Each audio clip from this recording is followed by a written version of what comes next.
All right, we are back here on Issues and Answers Friday. My Country with Scott Cannon. Please give me a call, 219-885-1371. That number again, 219-885-1371. We're talking about the BRICS, who are determined to dump the U.S. dollar. If the U.S. dollar is no longer the world's reserve currency, us here in Gary and East Chicago and everywhere else are going to feel it. You better believe that. Now, after a period of relative stability on the monetary front, 2022 and 2023 have brought renewed calls for an alternative to the dollar. Starting last year when the U.S. imposed sanctions against Russia following that country's invasion of Ukraine. That's when various other world leaders took umbrage at the idea that the U.S. could freeze their funds due to any sort of diplomatic or military dispute. I told you guys that was going to happen last year. I told you. This has translated into some direct action. Now, the U.S. dollar now accounts for 58% of foreign exchange reserve held by overseas central banks, a record low. Gold, the most ancient, widely accepted international currency, has chipped away at some of the dollar's dominance. This is why I think, I believe me and, I want to say me and Jonathan talked about this about 4 or 5 years ago on Mondays, if you were listening on Issues and Answers, about gold, about how Brazil and Russia and China and all these countries were buying up gold. And you're seeing that. Now, it is accounting for 15% of the reserves, up from 11% just a few years ago. Geopolitics isn't the only hot button issue. Inflation is also weakening the standard of the American dollar, where since the 1980s, the U.S. has maintained a slow and steady inflation rate, giving savers all over the world confidence to hold their assets in dollars. Over the past year, though, we've seen a lot of inflation. If you go to the grocery store, things cost a lot more than they used to cost. I've talked about that ad nauseum on this show. I tried to buy I used to buy hamburgers, a package of hamburgers from the Key Market, or whatever it's called, the Miller K Market, $7.99. Now it's $12.99 in less than a year. So now I just ain't buying it. I'm sorry, I ain't getting that. Gas is astronomical now. This is what we talk about here when we talk about the type of inflation that is caused by this. If that's not enough, 2023 brought about the regional banking crisis. Silvergate, Silicon Valley Bank, Signature, and First Republic were all large and credible American banking institutions that failed in rapid succession. Okay? The U.S. Treasury and Federal Reserve were forced to step in with unprecedented guarantees to stop the crisis. You know, this does not instill confidence in people. And it chips away at the credibility of the American economy. Now, leaders of countries like China, India, Brazil have been calling for moves to trade directly with each other in each other's own currencies while cutting the U.S. dollar out of this equation.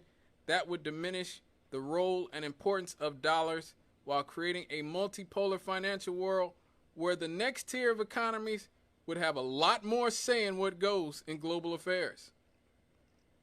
Now, what happens if the dollar loses its reserve status? Well, it's important to realize that reserve status is something that has historically been gained or lost over a long time horizon. It's unlikely that the world will just wake up one day with dollars no longer holding any sway. It's just like the British pound. It was a multi-decade process in which it went from the center of the world's economics to a second-tier currency. That said, if the dollar gradually loses its place atop the world's financial pyramid, what would happen next? Well, it would likely mean less asset to capital, higher borrowing costs, lower stock market values, and other effects. Having the world's reserve currency has allowed us to run large deficits in terms of both international trade and government spending. If foreigners no longer want to hold dollars for savings, it would force significant belt tightening here in the United States. We still don't know what's going to replace the dollar. We still don't know. A lot of people are pushing for things like precious metals or cryptocurrency. But we just saw a Bitcoin crash. I think that was last year, early. So we still have not fully figured out what the successor to the dollar is. But what can we do about it? What can we do to protect ourselves if, let's just say, the dollar did collapse? You know, we've had economic downturns before. We had one in 2008. We had one with COVID. Here's what you can do to protect yourself. Invest in U.S. Treasury bonds. They are fixed income securities issued by the government to raise money for federal operations. You can invest in T-bonds because the government fully backs them. Treasury bonds are long-time investments ranging between 10 and 30 years. Until the account reaches maturity, the owner is paid periodic interest every 6 months. Typically, the interest is a fixed rate that is a portion of the principal. Once the T-bond matures, the principal amount is returned to the investor. Okay, the individual will be charged federal taxes on the interest earned, but it is exempt from state taxes. T-bonds are also relatively liquid, meaning that funds can be utilized before maturity.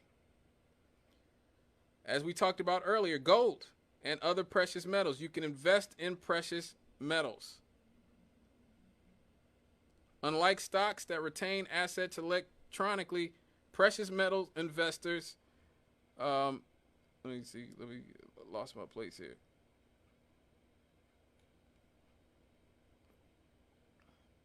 Precious metals retain their intrinsic value even when fiat currency or stocks decline during a dollar collapse. Additionally, the value of gold has steadily risen, with a 44% increase between 2016 and 2019. Kicking myself, did not get into gold. I was talking about gold in 2010, 2011, like, gotta get some gold. Did not do it. Should have done it. There are many options when choosing to invest in precious physical metals, including coins, bars, and IRA accounts. For instance, you can buy gold, silver, platinum, or palladium coins and bars to store at your house. Also, you can roll over your traditional IRA account into a gold or silver IRA. With a gold IRA, your retirement funds will be used to purchase an equivalent amount of IRS-approved gold. Also, you can invest in oil and natural gas. Seems like that might be the wave, considering that Saudi Arabia is about to join BRICS. You can invest in ETFs like the United States Oil Fund or the United States Natural Gas Fund for exposure to oil and natural gas prices. You can invest in other currencies, again, considering they're all moving away from the American dollar. That might be the smart move. Reserve currencies are considered safe haven currencies because they are used to conduct transactions and invest in the global market.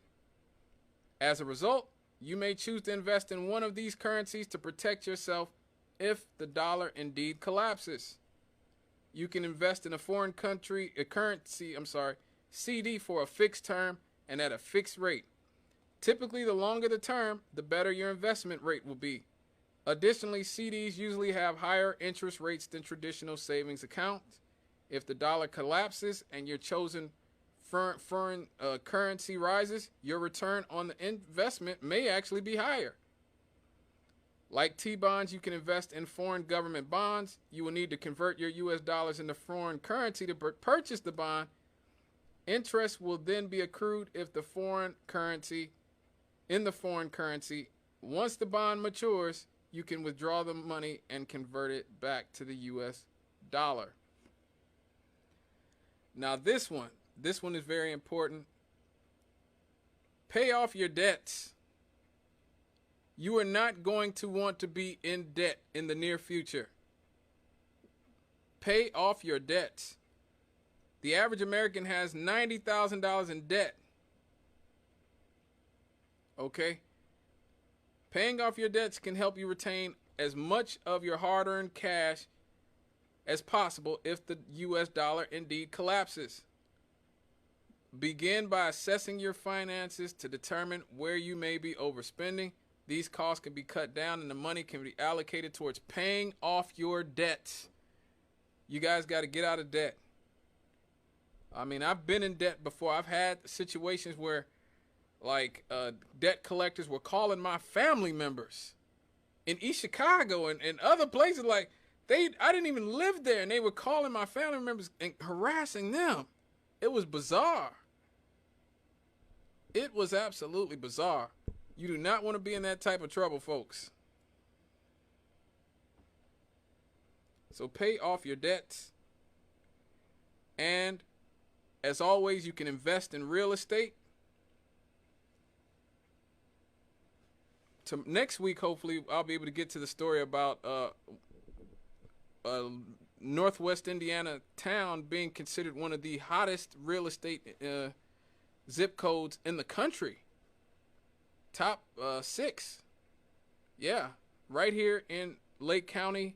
Hopefully I'll get to that next week. But investing in real estate, renting out fixer-upper or a single-family home can be a good way to earn passive income. In the event that the dollar begins to lose its value, you will likely need to find alternative sources of income to maintain your lifestyle. Rental properties are a relatively safe investment option because homes appreciate and are in constant demand.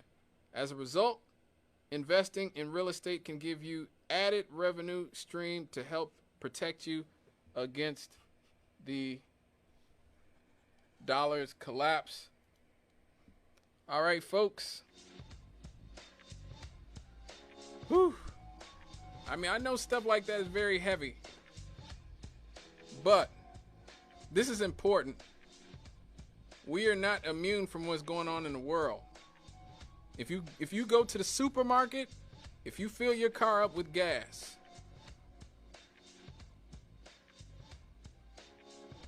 if you go to Walmart, if you go anywhere, you're going to be affected by what goes on in the rest of the world. So I want to thank you guys for sticking here with me here on My Country with Scott Cannon on Issues and Answers Friday. Please stay with us. We're going to talk about hot labor summer. Yes, Labor Day is coming up, and a lot of people are going on strike. We'll be right back after these.